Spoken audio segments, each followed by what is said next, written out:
This is day 2 or 3 of GRL. I don't know, because I've had a writer's workshop to start with on Wednesday, so I'm lost. I'm pretty sure it's day 3. I'm not sure. No, wait, it's Friday, right? Day 2 It's of Friday. GRL and day 3 of me, because I've had the writer's workshop. Awesome.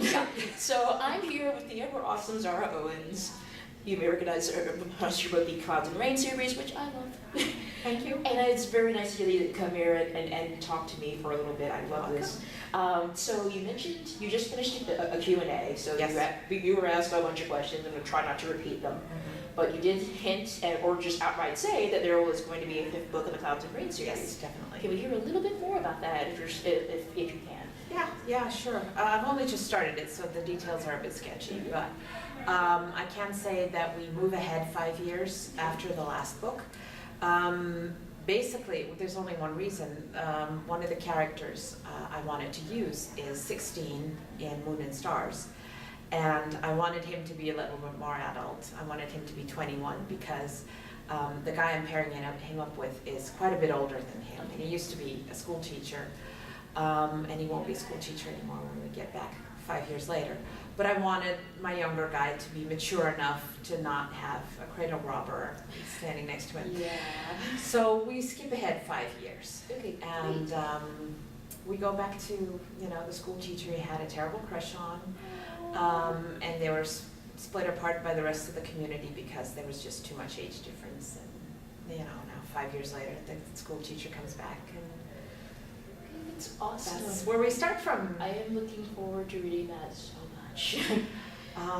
While I'm looking forward to writing it, I'm going to start at NaNoWriMo. The ideas are plotted out, but All of the books that people have created managed to push through a NaNoWriMo. Amazing number.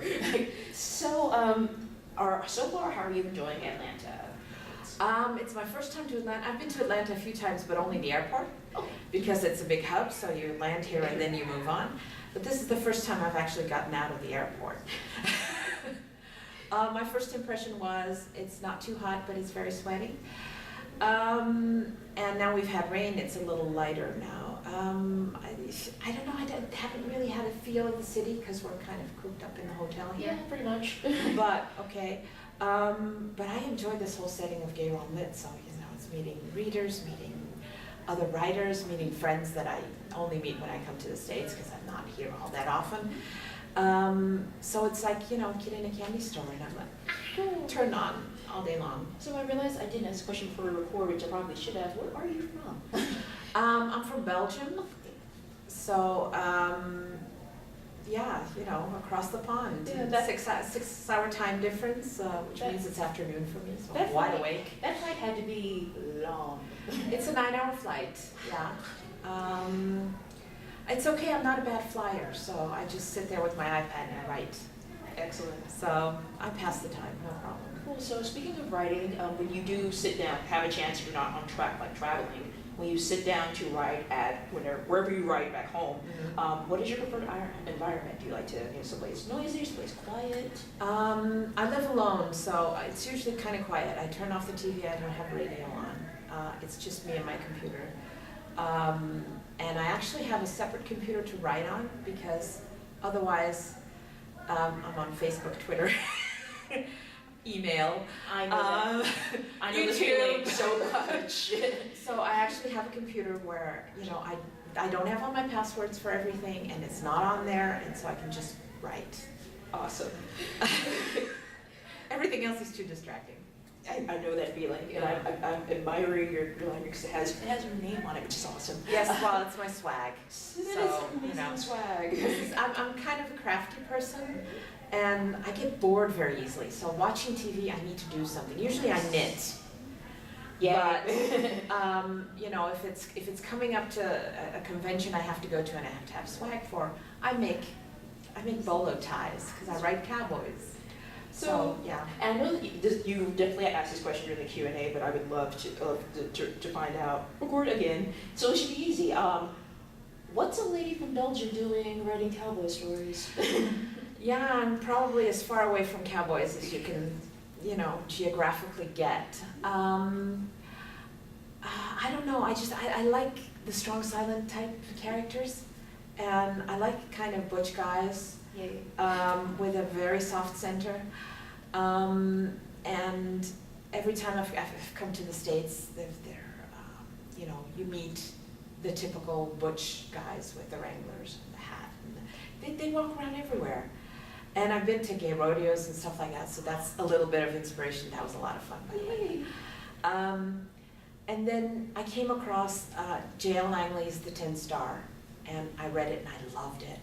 And I read it again and I loved it, and I was like, I want to write cowboys. And yes, it is not, you know, what I know that I write, but it's a leap, and you know, you use your imagination anyway. You know, I know people who write murder mysteries, and I'm sure they don't go around killing people. So I could write cowboys. Yeah, sure. And you know, I have a friend who lives in the area that I set the stories in, so she feeds me with pictures, and I have a feel of the environment, and I can add horses and guys. Yeah, no problem. And it works so well.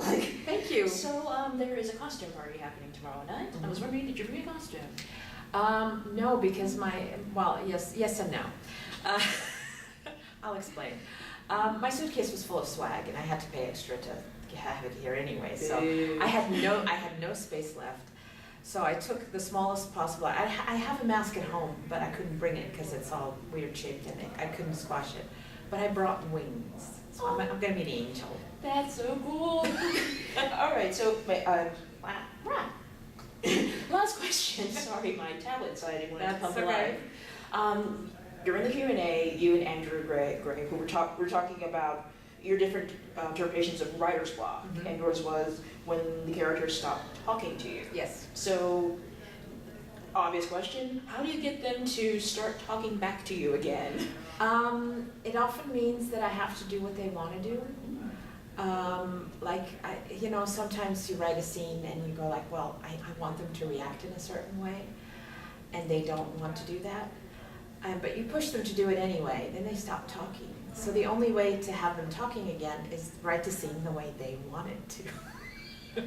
So they're characters in my head, and you know, my best friend is a shrink, and she would have something to say about that, but she always says as long as they don't tell you what to do in real life, you're okay.